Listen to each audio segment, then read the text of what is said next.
ሰላም የአቢጌል ሚኒስትሪ ተከታታዮች፣ ዛሬ ዳንኤልና የላቀ ባህሪው በሚል ሐሳብ ከኔ ጋር ጥልቅ የሆነ የእግዚአብሔርን ሐሳብ እንመለከታለን። ባለፉት ተከታታይ ቀናቶች ከእህታችን ቤቲ የአቢጌል ሚኒስትሪ መስራችና መሪ ጋር ጥልቅ የሆነ የእግዚአብሔርን ሐሳብ ስንመለከት ነበር።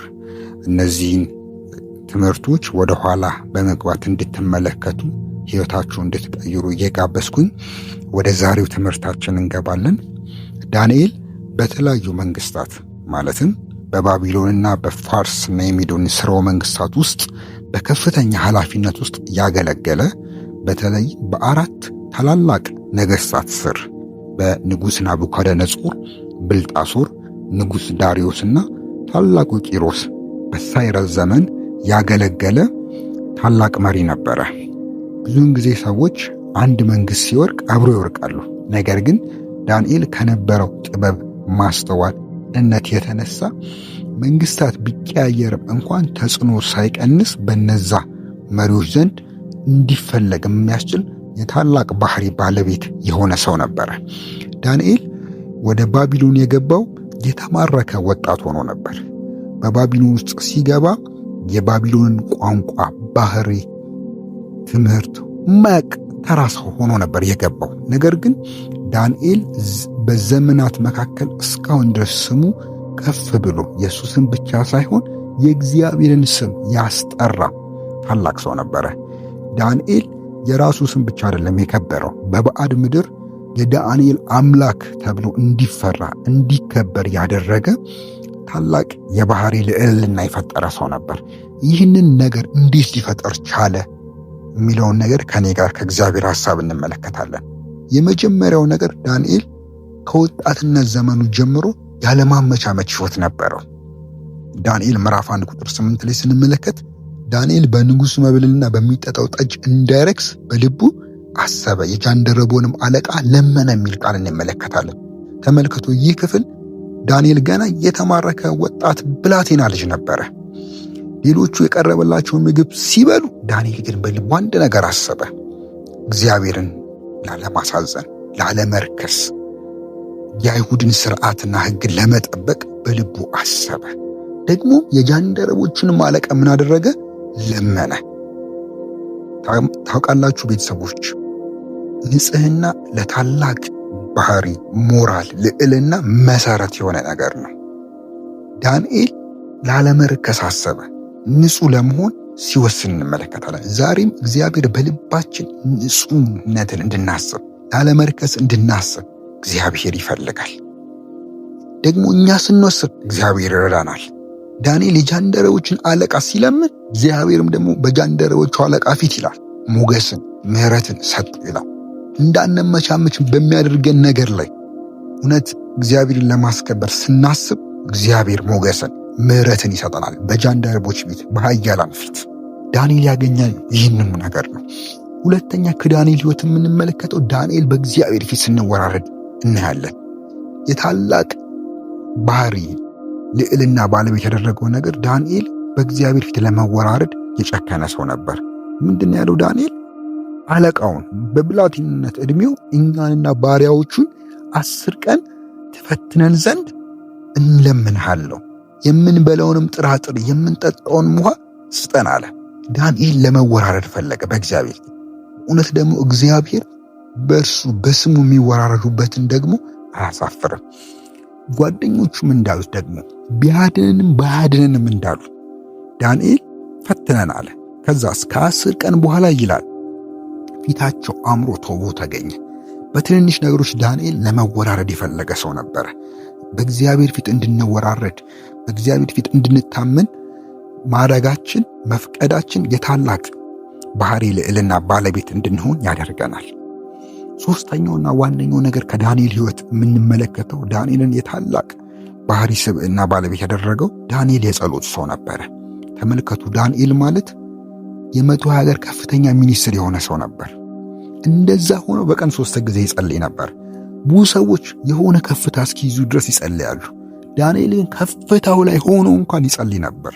ተመልከቱ፣ የ120 ሀገር መሪ መሆን ማለት ቀላል ነገር አይደለም። እጅግ ቢዚ የሚያደርግ እጅግ ብዙ ስኬጁል የሚያደርግ በጣም የተወሳሰበ ታይም ያለበት ወቅት ቢሆንም ዳንኤል ግን በቀን 3 ጊዜ ጸልይ ነበረ።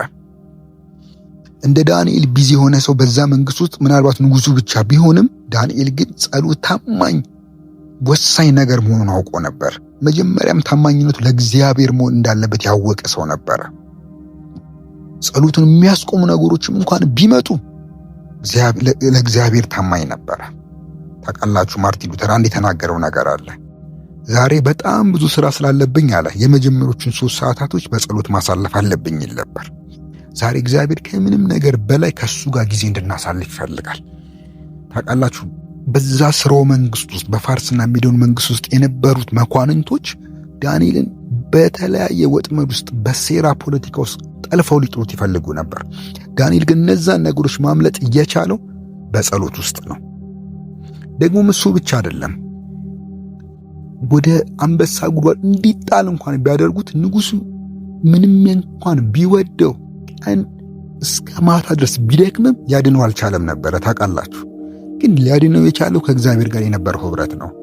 ዛሬ ከእግዚአብሔር ጋር የሚኖረን ህብረት ከአንበሳ ጉድጓድ እንኳን የማስጣል አቅም አለው። ንጉስ እንኳን የማይረዳን ወቅት ይኖራል። የምንወዳቸው ሰዎች የማይደርሱልን ጊዜ ይኖራል። ነገር ግን ከእግዚአብሔር ጋር ያለን ህብረት ግን የሚጠብቀን ወቅት አለ። ንጉሱ ምንም እንኳን ቢወደው ዳንኤልን ሊረዳው አልቻለም ነበር። የ120 ሀገር መንግስት አስቡት፣ ቀላል ሰው አይደለም።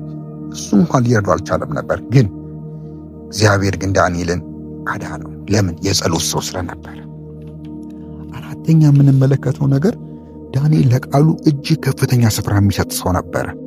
ዳንኤል 9:1 ላይ ስትመለከቱ ዳንኤል መጽሐፉ ሲያስተውል በነቢዩ ኤርምያስ የተነገረውን ነገር አስተዋለ።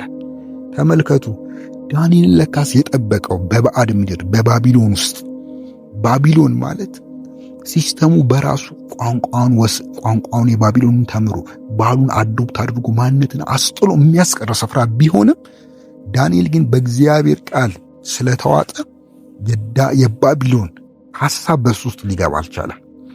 በዓለም ጠብቃቸው እንጂ ከዓለም አታውጣቸው እንዳለ ጌታ ኢየሱስ ክርስቶስ ቃሉ በእኛ ውስጥ ሲኖር የዓለም ሲስተም የዓለም ነገር እኛን አያሸንፈንም። ዳንኤልን በእግዚአብሔር ቃል የተሞላ ሰው ስለነበር በባዕድ ምድር የዳንኤል አምላክ እስኪባል ድረስ እነዛ እግዚአብሔርን የማያውቁ ጣዖት አምላኪ መሪዎች እንኳን ለዳንኤል አምላክ እስኪገዙ ድረስ እሱን እንዲያከብሩ ድረስ አዋጅ እስኪያወጡ እስኪያደርጉ ድረስ አዋጅ ሊወጣ ችሏል። ቤተሰቦች ዛሬ በምድራችን ላይ የእግዚአብሔር ስም መሰደቢያ ሆኗል። እግዚአብሔር ግን በእኛ የተነሳ የእሱ ስም ከፍ እንዲል ይፈልጋል። ለዛ ደግሞ ከፍተኛ የሆነ የሞራል ልዕልና እንዲገለጥብን የዳንኤል አይነት ህይወት ለቃሉ ስፍራ መስጠት ያስፈልገናል። የመጨረሻ ከዳንኤል ህይወት የምንመለከተው እጅግ የሚደንቀው ነገር ዳንኤል ለባልንጀሮቹ የሚያስብ ሰው ነበረ። ይህ የታላቅ ባህሪ ልዕልና ባለቤት አድርጎታል። ተመልከቱ፣ ዳንኤል ምዕራፍ 2 ላይ ንጉሱ ናቡከደነጾር ህልሙንም ፍቺውንም ፈልጎ አዋጅ ሲያወጣ እንመለከታለን። ተመልከቱ፣ ንጉስ ናቡከደነጾር እግዚአብሔርን አያውቅም፣ ግን ህልሙ ምን ያክል ዋጋ እንዳለው ገብቶታል። ስለዚህ ህልሜን አምጡልኝ ብሎ ካልሆነም የባቢሎንን ጠባቢያን ሲያስገድል ታዩታላችሁ። ቤተሰቦች ዛሬ ለህልማችን ያለን ዋጋ መንቃት ይሆነልን።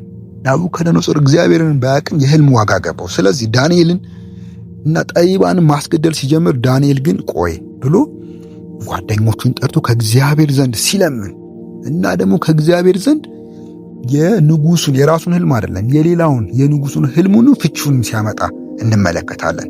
ህልሙንም ፍቺውንም አመጥቶ ለንጉሱ ሲነግረው ንጉሱ በደስታ ሲሰግድለት ስንመለከት፣ ዳንኤል ግን ያደረገው ነገር አንድ ነገር ነው። ንጉሱን ለመነ። ከዛም ሲድራቅ ሚሳቅ አብደናጎን ስፍራ እንዲሰጣቸው ፖዚሽን እንዲሰጣቸው ሲለምን እናያለን። ከዛም ደግሞ ንጉሱ ሲድራቅ ሚሳቅ አብደናጎን በባቢሎን አውራጃ ላይ ሲሾሙ እንመለከታለን።